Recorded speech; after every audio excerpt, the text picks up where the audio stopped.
18,000 కోట్ల liquor scam.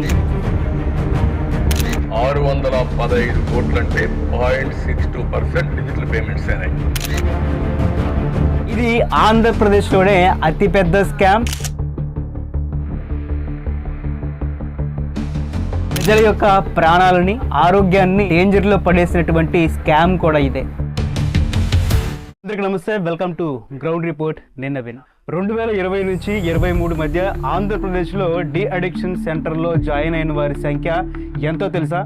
దాదాపుగా 4,913 మంది. వీరంతా కూడా మద్యానికి బానిసైన వాళ్ళే.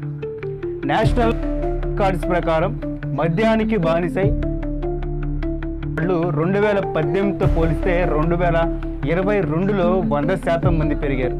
నేషనల్ ఫ్యామిలీ హెల్త్ సర్వే ప్రకారం అదే సంవత్సరంలో భర్త వేధింపులకు గురైన మహిళల సంఖ్య 76.4% పెరిగింది.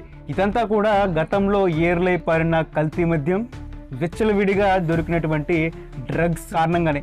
తాజాగా ఏపీలో 18,000 కోట్ల లిక్కర్ స్కామ్ వెలుగు చూసింది. ఇది ఆంధ్రప్రదేశ్లోనే అతిపెద్ద స్కామ్. కొత్త ప్రభుత్వం ఏర్పడిన తర్వాత వెలుగు చూసినటువంటి భారీ స్కామ్ ఇదే. అంతేకాకుండా దేశంలో ఎక్కడా లేని కల్తీ బ్రాండ్స్ని అమ్మి ప్రజల యొక్క ప్రాణాలని, వారి యొక్క ఆరోగ్యాన్ని డేంజర్లో పడేసినటువంటి స్కామ్ కూడా ఇదే. అయితే గతంలో ఢిల్లీలో జరిగిన లిక్కర్ స్కామ్, కేజ్రీవాల్, కవిత తదితరులు ఆరోపణలు ఎదుర్కొంటూ రిమాండ్లో ఉన్నటువంటి స్కామ్ 100 కోట్లు. ఇది అప్పుడే భారీ స్కామ్. అదే భారీ స్కామ్గా చెప్పుకుంటే ఇప్పుడు ఏపీలో వెలుగు చూసినటువంటి 18,000 కోట్ల లిక్కర్ స్కామ్ ద్వారా ప్రభుత్వ ఖజానాకి గండి కొట్టారని ప్రస్తుత సీఎం చంద్రబాబు నాయుడు అసెంబ్లీలో ఆరోపించారు. ఈ స్కామ్కి సంబంధించినటువంటి వివరాలు చూస్తే గతంలో ఏపీలో 99,413 కోట్ల మద్యం అమ్మకాలు జరిగితే అందులో కేవలం 615 కోట్లు మాత్రమే డిజిటల్ పేమెంట్స్ జరిగాయి. అంటే అవి ప్రభుత్వ బ్యాంకు అకౌంట్స్కి వెళ్లకుండా డైరెక్ట్గా బై హ్యాండ్ ద్వారానే క్యాష్ పేమెంట్స్ చేశారు. దేశమంతా కూరగాయలు అమ్మే వాళ్ళ దగ్గర నుంచి చిన్న చిన్న షాపుల వరకు కూడా అందరూ డిజిటల్ పేమెంట్స్ ద్వారా గూగుల్ పే, ఫోన్పే తదితరుల స్కాన్ ద్వారా డిజిటల్ పేమెంట్స్ చేసుకుంటుంటే ప్రభుత్వం నిర్వహించినటువంటి మద్యం షాపుల్లో మాత్రం ఓన్లీ క్యాషే అని బోర్డులు పెట్టిన పరిస్థితుల్లో అప్పుడు ఇది పెద్ద విమర్శల్ని ఎదుర్కొన్నారు నాటి ప్రభుత్వం. అటు డిజిటల్ పేమెంట్స్ జరక్క, ఇటు ప్రభుత్వ అకౌంట్లోకి డబ్బులు వెళ్లకుండా ఆ డబ్బులన్నీ ఏమయ్యాయి అనేది ఇక్కడ పెద్ద క్వశ్చన్ మార్క్గా మారింది. ప్రత్యేకించి ఈ లిక్కర్ మీదే ఎందుకు ఇలా చేశారు? ప్రభుత్వానికి చేరాల్సినటువంటి ఆదాయం ఎక్కడికి వెళ్ళింది? ఎలా పక్కదారి పట్టించారు? టాప్ బ్రాండ్స్ ఉన్న కంపెనీలని ఏపీకి ఎంటర్ అవ్వనివ్వకుండా, వాళ్ళకి ఇవ్వాల్సినటువంటి బిల్స్ ఇవ్వకుండా, కొత్త ఆర్డర్స్ ఇవ్వకుండా వారిని కట్టడి చేసి దేశంలో ఎక్కడా లేనటువంటి కల్తీ మద్యం బ్రాండ్స్ని తీసుకొచ్చారు. అవన్నీ కూడా జగన్ బినామీ కంపెనీలే అని, ప్రైవేట్ వైన్ షాపుల్ని టెండర్స్కి పిలవకుండా ప్రభుత్వమే స్వయంగా దుకాణాలు తెరవడం, ఈ స్కామ్ చేయడానికి అనుకూలంగా అప్పటి పరిస్థితుల్ని మార్చారా అనేటువంటి అనుమానాలు కూడా ఉన్నాయి.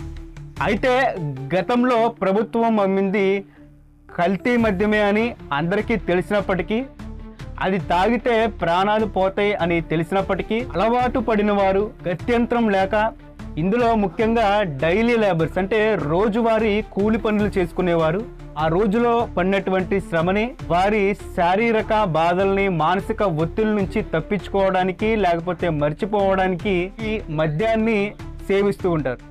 అయితే ఈ మద్యం తాగేవారు ప్రతిరోజు తాగుతారు కాబట్టి అది మంచిదో కల్తీనో వారికి తెలుసు.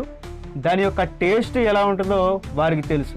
100 రూపాయలు పెట్టి కొన్న మద్యం బాటిల్లోని టేస్ట్ ఒకేలాగా ఉంటే 1000 రూపాయలు పెట్టి కొన్న మద్యం బాటిల్ ఒకే టేస్ట్లో ఉండేవి. అంటే ఇందులో ఉండేటువంటి లిక్కర్ ఒకటే, కానీ రకరకాల పేర్లు పెట్టి వేరే వేరే బ్రాండ్స్ లాగా ఒకటే మద్యాన్ని అమ్మేసింది నాటి ప్రభుత్వం.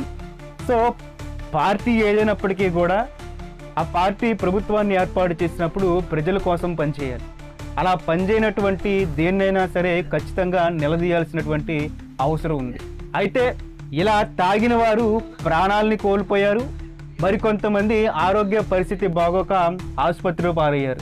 మనం మొదట్లో చెప్పుకున్నటువంటి సర్వేలు, వాటి యొక్క సంఖ్యలు అంతా కూడా ఈ కల్తీ మద్యం వల్ల జరిగిందే అనడానికి ఎటువంటి అనుమానాలు లేవు.